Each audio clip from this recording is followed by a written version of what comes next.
Pickles, do you want to talk about long travel 29 Enduro bikes? How much travel should they have?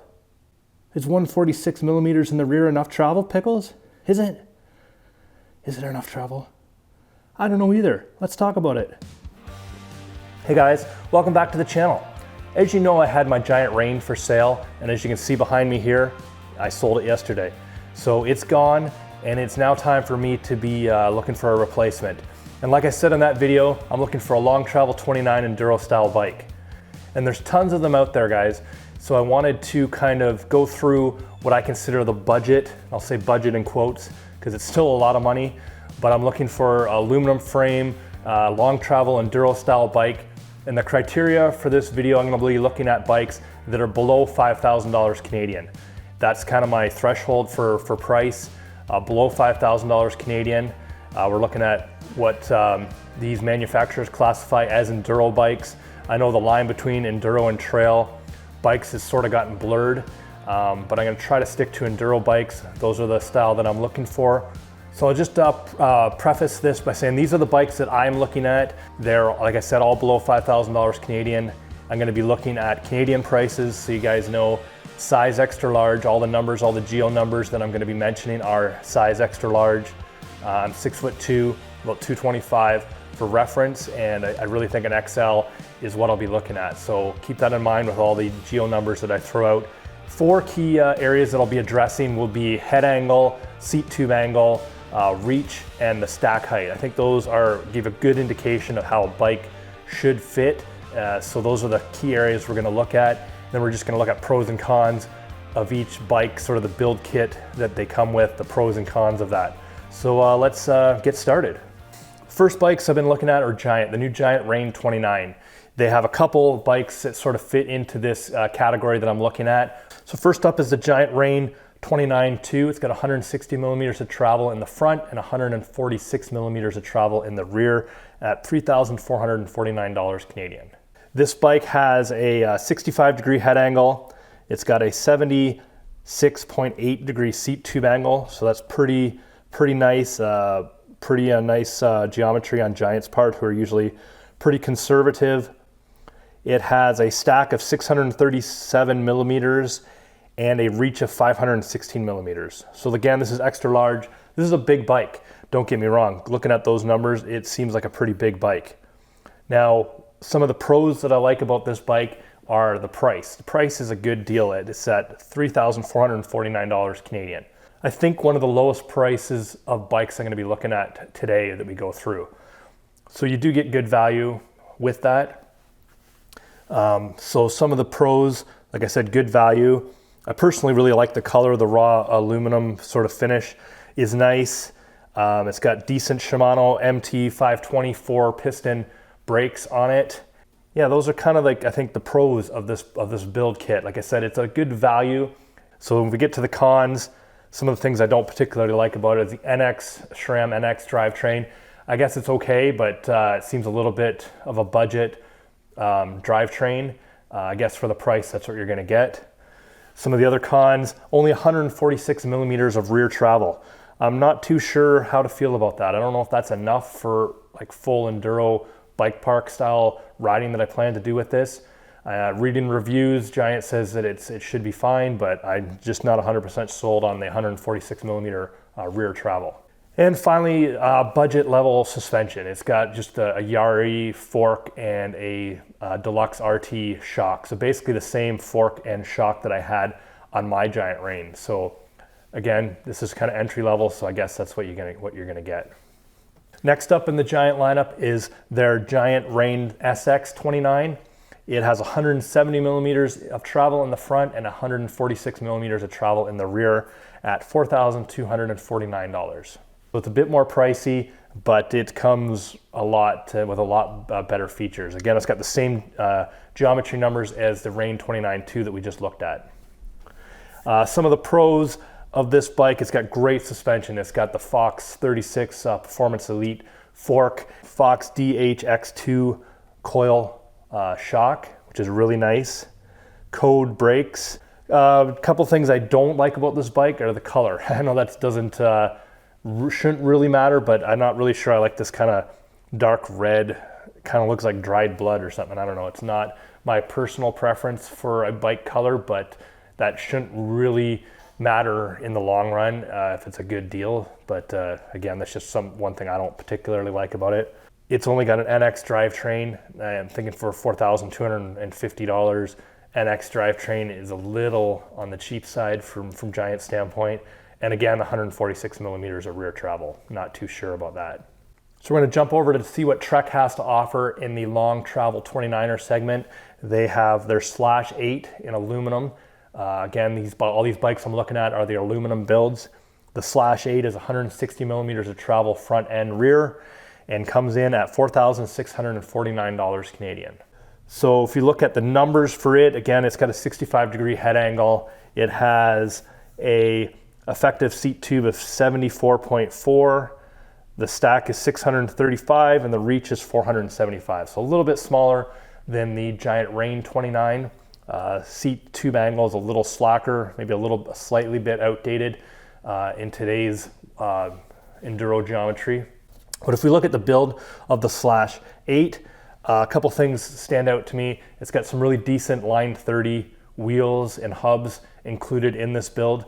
They're the same wheels that I run when I run the Roscoe with the 29s. Those are Line 30, 54-degree or 54 tooth engagement on the hubs, and they're decent wheels. They're pretty good for this kind of budget level of enduro bike to get a decent hub and wheel. It has an actual Eagle GX drivetrain, so it doesn't have the Eagle NX like both the Giant Rains. So that's nice. It's a good step up in my opinion to go to the GX Eagle. It also has the flip chip minnow link thing on it to adjust the geometry. So just some pros with the Slash. Some cons, it's got basically the same budget level suspension as the Giant Rain 29-2, and it's over $1,000 more. So to me, that, I don't know, that seems kind of crazy to be spending almost $5,000 and just be getting a Yari and again a deluxe RT rear shock.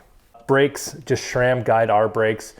I'm not a huge fan of them, and again, thinking for a bike that's almost $5,000 Canadian, I'd like a little bit better brakes on it. The Trek is a lot of money for what you're getting, and I'm not too sure it's worth it in my opinion based on some of the other bikes on the market. Next, we're going to look at the Devinci bikes. The Devinci Spartan is their enduro bike with 170 millimeters of front travel and 165 millimeters of rear travel. We have two different models to look at. First one we're going to look at is their Spartan 29 SX NX build at $3,999. The geometry of the Spartan is a 65-degree head angle, the same as the Trek and the Rain. It has a 76.7-degree seat tube angle, 653 millimeter stack, 485 millimeter reach. So we're looking at this bike here. Pros with the aluminum bikes here, one thing I think is really cool with Devinci is their aluminum frames are actually made in Canada. They actually make the frames and handcraft it in Canada, which is cool.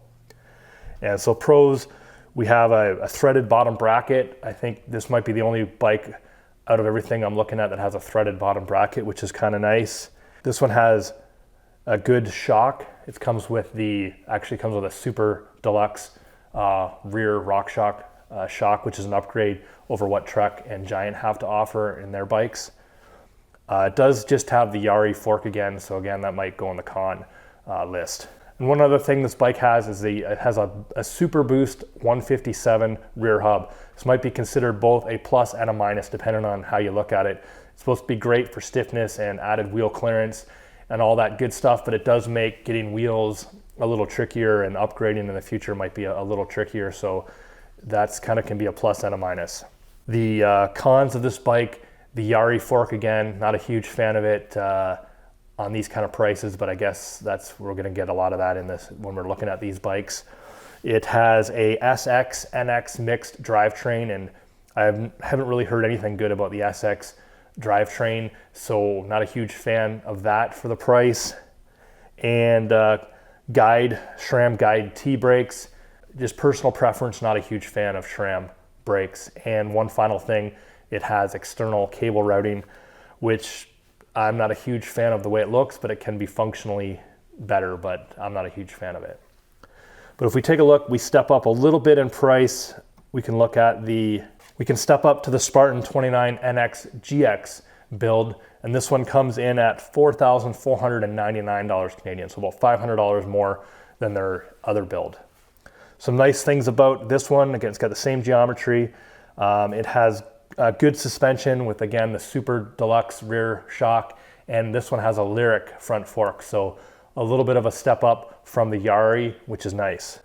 This one has SRAM Guide RE brakes. These are their e-mountain bike 4-piston brakes, so I've never used them before, but being that they're designed for e-bikes, they might be decent, I don't know. But I think it's a little bit of a step up just from the Guide Rs and Guide Ts that we see on some of these other bikes in this range. Cons of this bike, the GX NX drivetrain. For this price, I would have liked to see all GX. And again, the external cable routing. Not a huge fan of that. I'm gonna jump over to Kona now. Kona's entry in this long travel 29 department is their Kona Process 153, 160 millimeters of travel in the front and 153 millimeters of travel in the rear. And first thing we're gonna look at is the Process 153-29 coming in at $3,999. So if we look at the geometry of the Kona Process 153, it's coming in at a 66-degree head angle, 75.7 degree seat tube angle, 630 millimeters of stack, and 510 millimeters of reach. So pros for this build, I honestly don't see anything in this build that I like for this price. For $4,000, I don't see anything I really like in here. If we just jump right to the cons, again, we're getting the Yari and the just regular deluxe RT shock, so nothing special there. The steepest head angle in all the bikes that I'm looking at 66 degrees. Brakes aren't that killer, and overall, I think for almost $4,000 Canadian, you're not getting a whole lot of bike when you can get a Giant Rain 29-2 for about $700 less than this with the same components, if not slightly better in some regards. The Kona does have, if you up your budget a little bit, you can get the Process 153 DL 29, and it's coming in at $4,799, so it's about $800 more than the previous build. It's got good suspension with the Lyric and the super deluxe rear shock, so kind of the same as the Devinci Spartan, the higher end one there. If we look at the cons of this bike, it's got the NX, it's got a NX GX SX mismatch. It's got kind of a little bit of everything in there, and for this price, like this is really pushing close to $5,000 Canadian. I would have hoped for all GX driveline. So overall, my opinion of the Kona Process is they seem pretty expensive for what you're getting. A little bit outdated geometry, perhaps with the 66-degree head angle. So I don't know, personal preference, I'm not too sure that the Kona Process is going to be in the running for what I'm looking at. Although I will say that when I did some test rides earlier in the spring, it was one of my favorite bikes that I did ride. So take that with a grain of salt. So we're going to jump over to YT now, direct to consumer, YT Canada, going to be looking at their Capra 29, 160 millimeters of travel front and rear. Be looking at the AL base model coming in first. It has a price of $3,499 right now on sale. Great price, let's check it out. Looking at the numbers, 65.5 degree head angle, 76 degree seat tube angle, 636 millimeter stack, and a 485 millimeter reach. If I look at the pros, it has the Lyric and the super deluxe Lyric fork super deluxe shock, so good suspension on it. It's got DT Swiss wheels, which is a nice touch for a bike in this range, in this price range, $3,500 Canadian. That's really nice. Code R brakes. There's a SRAM, the good SRAM Code R brakes, and it's got the flip chip geometry in it, which is nice. Cons of this bike, and this is going to be super minor, and a lot of people are probably going to give me flack for this, but there's no water bottle or no ability to have a water bottle on the frame. The design of the frame, you can't fit a standard water bottle on there. And I know that's not a big deal, but it kind of is for me. I like using my water bottle, and so that's one thing to consider. And again, GX NX drivetrain, I guess for the price, that's not bad, but I wish it would have been all GX. Well, if we up our budget a little bit, With YT, we can jump over to their Capra 29 AL Comp model, and it's coming in at $4,499. Based on the sale, you're looking at about $1,000 more than the base model. So it's a big jump in price, but it does have a lot to offer for that price. It has great Fox suspension, the Fox 36 Elite, and the Fox Float X2 shock, which is really nice suspension on it. It's got a great Shimano XT drivetrain, which I really like. Big fan of Shimano. I think this was one of the only bikes out of this shootout that we're doing that has Shimano drivetrain. Renthal carbon bars and Code RS brakes. It's a really good bike for the price. Again, you're getting up $4,500 Canadian, so it's a lot of money, but you're getting a lot of bike for that price. The cons, again, it's the water bottle. I don't know how I feel about that, not being able to have one. E13 cassette, which is the one, like I said, it has an XT drivetrain. Everything on it is XT except for the cassette is E13, and I'm not too sure if I like that. I think for this price, I would have preferred to have a full XT cassette to make it a full XT drivetrain. And it also has E13 tires on it. I've never used them, but for this price, I would have preferred just the industry standard Maxxis sort of DHF, DHR combo we see on a lot of these other bikes. And again, direct to consumer, I don't know how I feel about that either. Part of me thinks it's a great idea, but I like having the local support of a local bike shop where you can go if you have problems and they can help you. And I'm sure they'll help you with a YT, but they might be a little more inclined if you buy a bike from them. Next, we're going to be looking at the Norco Range series of bikes. These come in at 170 millimeters of travel in the front and 150 millimeters of travel in the rear, starting with the A2 at $3,599. The geometry is a 65-degree head angle, 73.2 degree seat tube angle, pretty slack in this day and age. 630 millimeter stack and a 479 millimeter reach in size XL. So this bike for $35.99 Canadian, it has a couple cool things about it. It has, it's a Canadian company, I like that myself. It has a super deluxe coil rear shock, which is nice compared to some of the other bikes in this price range. It has decent Shimano MT520 4-piston brakes, but some of the cons of this build are that it's a full SX drivetrain, and I'm really not too thrilled with that. Haven't heard anything too good about the SX drivetrain. It has just a Yari front fork, which I'm not a huge fan of, and the 73-degree seat tube angle seems really outdated in this day and age. It's about 3 degrees slacker than a lot of these bikes we're looking at. If we move up our price range a little bit with the Norco, we'll get the Range A1 bike, which comes in at $4,499. So again, the $4,450 sort of like $4,500 Canadian range. Same geometry as the A2, of course. Some nice things about this bike, it's got a Lyric front fork, and again, the super deluxe coil on the back is nice. This one has a DT Swiss 370 rear hub, which is nice, and Codar brakes. So that's some nice improvements over the slightly cheaper Range A1 model. But some of the things I don't particularly like, again, is the outdated geometry with 73-degree seat angle. Just not too sure that's good. Maybe they're going to be updating this bike soon. Based on what I've seen of their new Norco Sight bike, I'm thinking this bike is probably due for an update soon. Next, we're going to jump over to another direct-to-consumer brand, Commencal Canada. Going to be looking at their Meta AM29 series. They come in at 170 millimeters of front travel and 160 millimeters of rear travel. So first we're going to look at is the Meta AM29 Ride, coming in at $3,649. It has a 65.5 degree head angle, a 76.5 degree seat tube angle, stack of 638, and a reach of 491 millimeters. And in this build level, the only thing I like for the price is the Lyric front fork is nice.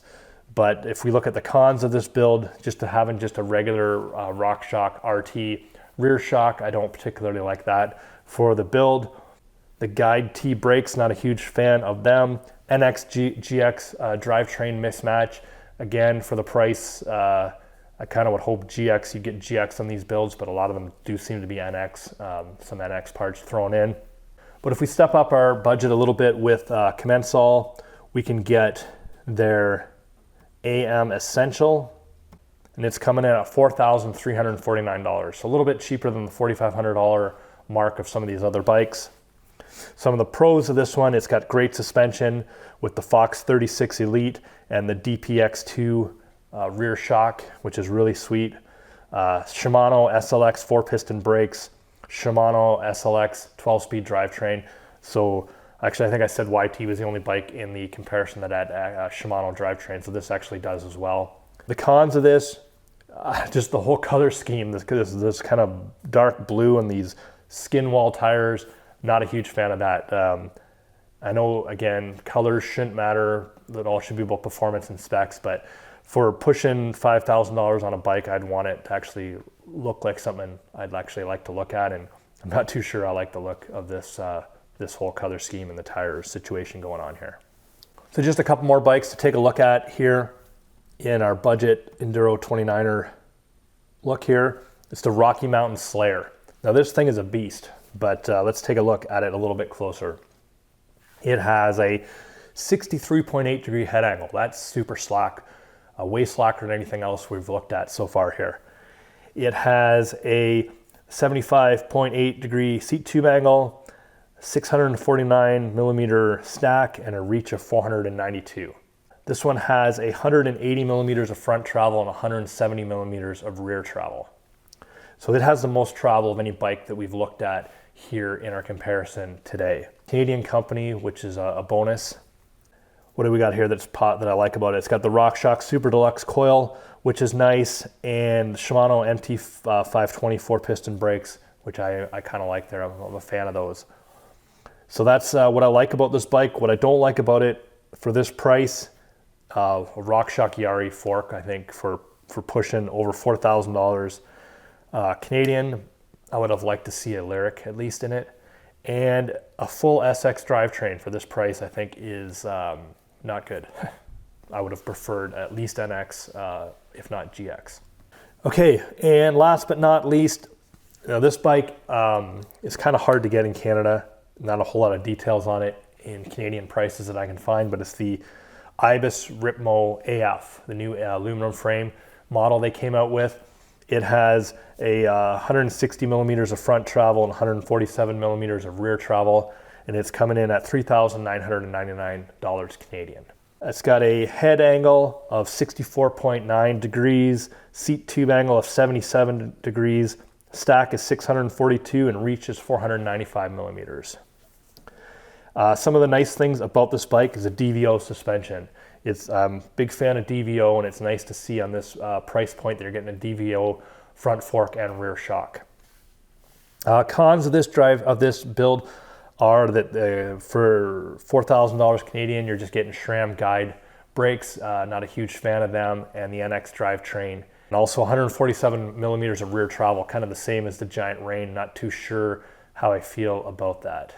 Not sure it's enough for what I'm looking for in these bikes. So just honorable mention, I wanted to mention a couple bikes. It's kind of new bikes keep coming out every day, and it's kind of getting harder and harder to differentiate between sort of trail and enduro bikes. So some of these bikes, like the Santa Cruz High Tower at 150 millimeters of travel and 140 in the rear, or the new Norco Sight that's 160 and 150 and has a head angle of 63.5 degrees. Like I'm not sure what that bike's supposed to fall into category wise, but it's almost better than the Range series. It just has less travel. So it's kind of hard to cut the line or draw the line between enduro and trail bikes these days. So those are just a couple bikes to keep in mind if you are looking for a decent 29 bike with some decent travel. Again, guys, thanks for watching the video. This is just kind of comparing all these bikes that I've been looking at, and numbers all over the place, and just kind of nice to talk about it all in one place. These are the bikes that I'm considering replacing my Rain with. But leave a comment below if I've missed anything you guys think I should look at. Everything I've looked at other than the Ibis here had prices in Canadian available easily on their website. All the numbers were there. so it's easy to compare. There's a few brands I would have liked to check out, but they just don't have very much information for the Canadian market, so it's hard to sort of compare them without calling around and talking to dealers. And so these are just bikes that I can easily get in Canada, and stats, prices and everything easily available. So thanks for watching the video. Thanks for sticking around. Gonna be some big news coming up on the channel here soon. New bike coming, I'm gonna build that up. So just not 100% sure what that's gonna be yet, but should be making some choices here on that soon. So if you haven't subscribed to the channel yet, please consider doing so now. And as always, keep your feet on the pedals.